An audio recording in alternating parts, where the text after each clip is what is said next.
1934년, 그러니까 일제강점기, 일제 시기에 일본 사람들이 한국의 역사를 최초로 정리한 책이 경성부사, 경성부, 경성, 게이조라고 그랬어요. 서울을 서울이라고 부르지 않고 일본 말로 경성, 일본 발음으로 게이조라고 불렀는데, 경성부사, 서울시사라는 책을 썼는데, 그게 서울의 역사만이 아니라 조선의 역사 전체를 포괄하고 있는데, 그 책이 그 당시엔 영향력이 굉장히 큰 책이거든요.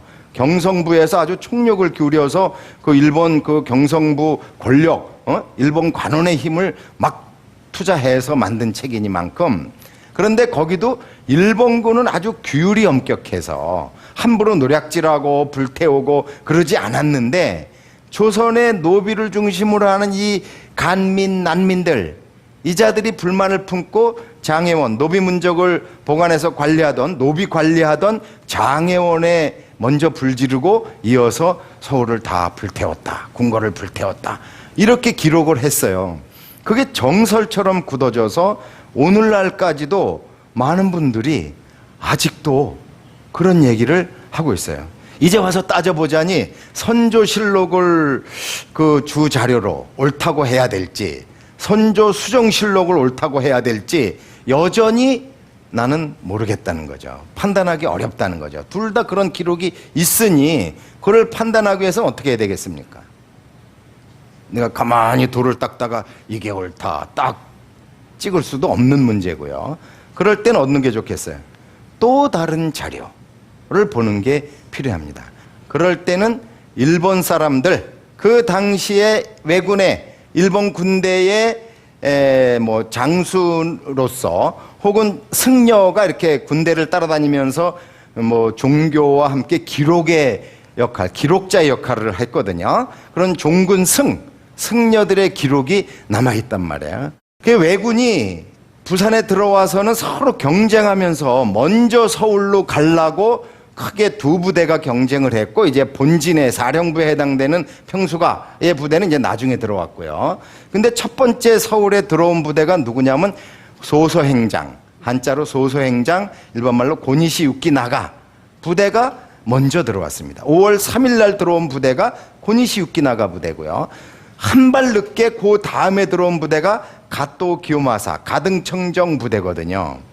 그런데 첫 번째 들어온 부대인 고니시 유키나가 그 소서행장 부대의 장교급인 사람이 오제끼라는 사람, 대관이라는 사람이 있는데, 그 사람이 쓴 책에는 이때 서울에 들어와서 자기가 보는 장면이 굉장히 기억에 남고 당연히 기록할 만한 얘기 아니겠어요. 기록을 했는데 여기 이제 동대문으로 들어오니까 굉장히 큰 건물들이 있고 서울에 그냥 도시 이 건물들이 빽빽하게 아주 화려한 건물들이 꽉 찼더라. 그때 아직 불 안 탔다는 거죠. 그때 남아있으니까 자기가 본 거를 한 거야. 이 사람이 보지 않은 거를 상상해서 기록할 리는 물론 없는 거고요. 그랬는데 궁궐에 들어갔다는 거죠. 당연히 들어가겠죠. 맨 먼저 점령하고 확인하는 데가 궁궐이겠지. 임금이, 조선의 임금이 살던 곳이니까. 그렇게 봤는데 궁궐이 그냥 불타서 아무것도 없더라. 그러지 않고 궁궐이 막 화려한 그냥 굉장한 건축물들이 가득하더라. 뒤에 갔더니, 저 뒤편에 갔더니 막 향기가 넘치더라. 뭐 여성이 살던 집이고 꽃을 기르거나 뭐 이러니까 아무래도 그랬던 것 같아요. 내리 깊숙한 궁궐 안쪽에 가니까 막 그렇더라. 그런 기록이 있습니다. 그리고서는 이제 어느 건물에 갔더니 임금이 앉으시던 옥자가 있더라. 천자, 조선의 임금이겠지. 그랬더니 그 장수인 고니시 유키나가와 그를 따라다니는 그 부하 장수들이 거기다 대고 절을 하면서 눈물을 흘렸다. 그런 얘기가 있어요. 하여튼 5월 3일자 기사에 그렇게 되어 있습니다. 분명히 그때까지 궁궐은 남아 있었다. 도시는 남아 있었다는 거예요. 모습을 갖추고 누가 방하하고 약탈하고 하지 않았다는 거죠. 5월 3일까지. 근데 그 다음 날 그 가또 부대가 들어왔어요. 제2진이 들어왔는데, 그때 가또를 따라온 또 다른 승려, 그 부대의 승려가 시탁이라는 승려가 이제 쓴 기록에도 이거 화려하더라 말이야. 뭐가 있더라. 자기가 본 거를 썼어요. 5월 4일까지도 남아 있었단 얘기입니다. 그런데 그 가등청정 부대의 또 다른 승려가 쓴 5월 7일자 기사에는 완전히 불타버리고 몇 개 건물, 특히 그 누원이라 이렇게 물시계간인데 물을 부어서 물 내려가는 그 속도를 가지고 시간을 측정하는 그곳만 이렇게 남아 있어서 그냥 꽃봉우리 하나 이렇게 남아 있는 것처럼 그 애석하게도 그렇게 남아 있더라. 5월 7일에는 불이 탄 상태더라 이런 얘기입니다. 5월 3일 날 남아 있었고 5월 4일 날 남아 있었는데 5월 7일 날 불탔다. 그러면 누가 태웠겠습니까? 조선의 난민, 간민, 불만을 품은 사람들이 왜군의 앞잡이 노릇을 한 사람들도 나타났습니다. 불만을 그렇게 표현했어요. 그 사람들이 불사질를 수도 있겠지만 그러나 주범은 왜군이라고 봐야죠.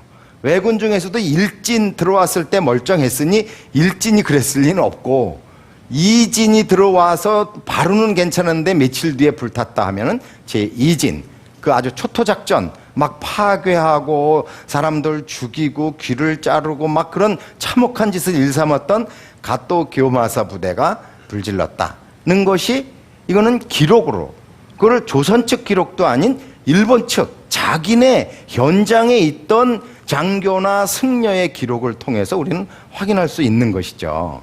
이제 와서 그게 왜군이면 어떻고 조선의 난민 간민이면 어떻겠냐, 그럴 수 있어요. 그렇지만은 그냥 심드렁이 그러는 것이 아니라 일본 사람들이 조선의 난민 간민이 그랬지 우리 일본군은 그러지 않았다라는 걸 강조하는 그 바탕에는 뭐가 깔려있냐면 니네 나라가 조선이 망한 것은 니네가 못나서 아직 뿌리까지 썩어 문드러져서 다시 그 고대 상태에 머물러 있지 근대로 지금 세계가 발전하는데 너희는 그걸 하지 못해서 망할 수밖에 없어서 망했다. 우리는 너희를 도와주러 왔다. 은혜를 베풀러 왔다. 천황폐하께 감사히 여기라. 이게 식민사학이거든요. 그런 식민사학적 사고의 하나의 표현 단서가 될 수 있거든요.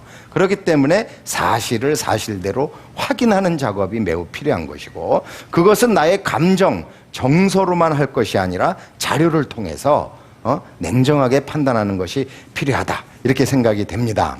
그러니까 이 선조 때 이렇게 이제 불이 다 타서 한 1년 반쯤 만에 이제 의주까지, 압록강까지 선조 임금이 몽진 피난을 가셨다가 다시 돌아왔는데, 궁궐은커녕 어디 변변한 이렇게 큰 무슨 공간, 관청 건물이라도 있다든지 그러면 그쪽에 들어가셔서 우선 임시 궁궐로 쓸 텐데 그럴 수가 없어서 그 시대에는 이미 돌아간 지 한 100년쯤 되던 선조대왕의 형님인데 임금이 못 됐던 월산대군 그 후손들이 살던 집을 비롯하여 그 옆집, 또 옆집, 몇 집을 그냥 민가죠. 그러니까 아무리 그 종친의 집이요 양반의 집이라도 민가를 이렇게 해서 그냥 임시로 거처를 삼았던 거죠. 궁궐처럼 삼았던 거죠.